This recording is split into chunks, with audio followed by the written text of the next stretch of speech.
ظاہر یہ ہے کہ آپ حضرت ابو بکر کی خلافت لکھوانا چاہتے تھے، جیسے امام مسلم کی روایت کہ آپ نے حضرت عائشہ سے فرمایا تم اپنے باپ اور بھائی کو بلا لو، میں ڈرتا ہوں کہیں کوئی اور خلافت کی آرزو کرے، اللہ اور مسلمان سوائے ابو بکر کے اور کسی کی خلافت نہیں مانتے۔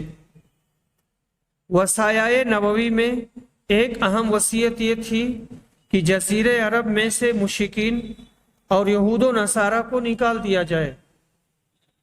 عرب کا ملک طول میں عدن سے عراق تک اور عرض میں جدہ سے شام تک تھا، اور اس کو جزیرہ اس لیے فرمایا کہ 3 طرف سے سمندر اس کو گھیرے ہوئے ہے۔ یہ وصیت حضرت عمر نے اپنی خلافت میں پوری کی۔ ملک عرب کو ہر 4 جانب سے بحر ہند اور بحر قلزم و بحر فارس و بحر حبشہ نے گھیرا ہوا ہے، اس لیے اسے جزیرہ کہا گیا ہے۔ خود نبی صلی اللہ علیہ وسلم ہی کے فرمودہ ہیں، یہ ابن عباس کے لفظ نہیں ہیں۔ قوموا انی یہ رسول اکرم کا فرمان ہے، جیسا کہ کتاب العلم میں صراحت کے ساتھ موجود ہے، اور قوموا انی کا مطلب ہے کہ تم لوگ یہاں سے چلے جاؤ۔ نبی صلی اللہ علیہ وسلم نے فرمایا میرے پاس جھگڑا کرنا مناسب نہیں، لہٰذا یہاں سے کھڑے ہو جاؤ۔ اور یہ بھی ظاہر ہے کہ جس کتاب کے لکھنے کا نبی صلی اللہ علیہ وسلم نے ارادہ فرمایا تھا، وہ کتاب خلافت ابو بکر کے متعلق آپ لکھنا چاہتے تھے۔ پھر آپ نے لوگوں کے تنازع اور اپنی تکلیف مرض دیکھ کر اس ارادہ کو ترک کر دیا، اور اس لیے بھی کہ آپ اپنی حیات طیبہ ہی میں حضرت صدیق اکبر کو نماز میں امام بنا کر اپنی گدی ان کے حوالے فرما چکے تھے۔ اور یہ بہت اہم نکتہ ہے، جیسا کہ مسلم شریف کی روایت عائشہ سے ہے کہ آپ نے فرمایا اپنے والد ابو بکر کو بلا لو اور اپنے بھائی کو بھی، تاکہ میں کتاب لکھوا دوں۔ میں ڈرتا ہوں کہ میرے بعد کوئی خلافت کی تمنا لے کر کھڑا ہو اور کہے میں اس کا زیادہ مستحق ہوں، حالانکہ اللہ پاک نے اور جملہ ایمان والوں نے اس عظیم خدمت کے لیے ابو بکر ہی کو منتخب کیا ہے۔ اور بزار میں انہی کی روایت سے یوں ہے کہ آپ نے شدت مرض میں فرمایا میرے پاس دوات کاغذ وغیرہ لاؤ کہ میں ابو بکر کے لیے دستاویز لکھوا دوں تاکہ لوگ اس پر اختلاف نہ کریں۔ پھر فرمایا کہ اللہ کی پناہ اس سے کہ لوگ خلافت ابو بکر میں اختلاف پیدا کریں۔ پس حضرت صدیق اکبر کی خلافت پر یہ نص صریح ہے۔ باب التجمل للوفد، وفود سے ملاقات کے لیے اپنے آپ کو آراستہ پیراستہ کرنا۔ عبداللہ بن عمر روایت کرتے ہیں کہ عمر نے دیکھا کہ بازار میں ایک ریشمی جوڑا فروخت ہو رہا ہے، پھر اسے وہ رسول صلی اللہ علیہ وسلم کی خدمت میں لائے اور عرض کیا یا رسول اللہ، یہ جوڑا آپ خرید لیں اور عید اور وفود کے وقت ملاقات پر اس سے اپنی زیبائش فرمایا کریں۔ رسول صلی اللہ علیہ وسلم نے فرمایا یہ ان لوگوں کا لباس ہے جن کا آخرت میں کوئی حصہ نہیں، یا آپ نے ایسے کہا اسے تو وہی لوگ پہن سکتے ہیں جن کا آخرت میں کوئی حصہ نہیں۔ پھر اللہ نے جتنا عرصہ چاہا حضرت عمر خاموش رہے۔ پھر جب ایک دن رسول صلی اللہ علیہ وسلم نے ان کے پاس ایک ریشمی جبہ بھیجا تو حضرت عمر اسے لے کر خدمت نبوی میں حاضر ہوئے اور عرض کیا اے اللہ کے رسول، آپ نے تو یہ فرمایا تھا کہ یہ ان کا لباس ہے جن کا آخرت میں کوئی حصہ نہیں، یا عمر نے آپ کی بات اس طرح دہرائی کہ اسے وہی لوگ پہن سکتے ہیں جن کا آخرت میں کوئی حصہ نہیں، اور پھر آپ نے یہی میرے پاس ارسال فرما دیا۔ اس پر آپ نے کہا کہ میرے بھیجنے کا مقصد یہ تھا کہ تم اسے بیچ لو یا اس سے اپنی کوئی ضرورت پوری کرو۔